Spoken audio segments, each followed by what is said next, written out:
안녕하세요, 장도선입니다. 오늘은 어떤 날이냐 보니까 제가 유튜브 채널을 열은 지 9월 1일 정확히 3년 된 날이더라고요. 그래서 제 채널이 올해 이제 3년 됐습니다. 그러니까 아직은 20만 좀 안 되는 채널이긴 한데요. 17만 정도에 머물러 있습니다. 현재는 한양대학교에서 창의융합교육원에서 뇌과학하고 미래기술 가르치고 있고요. 사실은 굉장히 여러 가지를 하고 있어서 방송활동도 하고 있고 책 쓰고 강연하고 유튜브도 하고 여러 가지를 하고 있지만 원래 본업은 뇌과학자입니다. 아마 요 무대만 꺼주시고 뒤에 슬라이드가 나와야지만 좀 좋을 것 같아요. 그래서 오늘 아무래도 알고리즘에서 관심이 많으시겠지만 조금 원론적으로 들어가서 우리의 뇌가 어떠한 컨텐츠에 유혹을 당하나, 어떠한 컨텐츠가 우리의 뇌를 유혹하나라고 하는 좀 본질적인 내용을 갖고 왔습니다.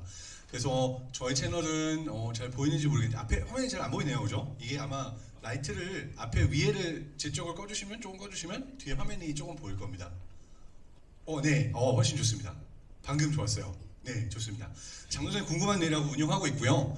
오늘 일단 이야기할 내용은 어떠한 컨텐츠가 우리 뇌를 유혹하는가. 자, 그렇다면 대체 컨텐츠라는 게 뭐냐라는 이야기를 해야 될 텐데, 우리가 상상해보면 우리의 뇌는 사실 딱딱한 두개골 안에 1.4kg, 1.6kg 사이에 세포덩어리가 있는 거죠.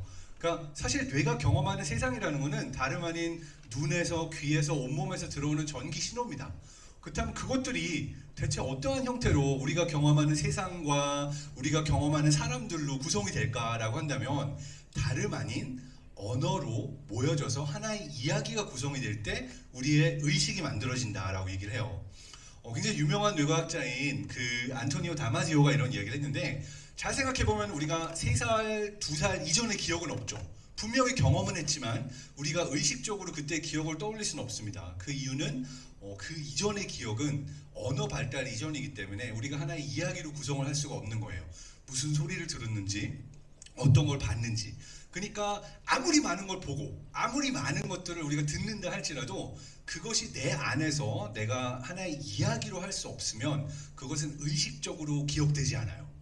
이것은 아주 어렸을 때도 있는 일이지만 사실 지금 우리가 스토리를 만들어도 그렇습니다. 저도 대표적인 투머치 토커지만 아무리 많은 이야기를 하더라도 결과적으로는 어떤 의미에서 누군가 머릿속에서 딱 남는 한 문장, 또는 내가 쉽게 한 2문장 정도로 이야기할 수 있는 어떤 플롯이나 그런 내용들이 기억에 남는 걸 수도 있어요. 물론 더 길 수는 있지만 실험에 따르면은 보통 한 3가지에서 5가지 정도의 빌딩 블록, 그러니까 어떠한 그 큰 이야기, 문장들이 남는 거죠. 빌딩 블록이라고 한 이유는 여러분 혹시 그 넷플릭스 영화 돈 룩업 보셨나요? 돈 룩업에 보면은 과학자가 워낙 말이 많고 횡설수설을 하니까 자꾸 방송 미디어 쪽 사람들이 야, 미디어 트레이닝 좀 받아봐 막 이런 얘기를 하잖아요. 그 대체 한국에서는 미디어 트레이닝이 뭐야 이런 얘기를 하겠지만 영국이나 미국의 BBC나 CNN에서는 실제로 과학자들을 대상으로 미디어 트레이닝이라는 걸 해요. 저 같은 경우도 BBC에서 미디어 트레이닝을 2번 정도 일주일에 걸쳐서 받았었고, 유럽에서 그런 트레이닝을 하는데 그때 이제 여러 가지 훈련을 받는데, 어떤 훈련은 갑자기 카메라가 밀고 들어오면 당황하지 않고 내 콘텐츠 전달하기 이런 것도 있고, 아니면은 내가 어떠한 방식으로 아무리 어려운 과학적인 내용이 나오더라도 틀리지 않고 정확하게 전달하는가.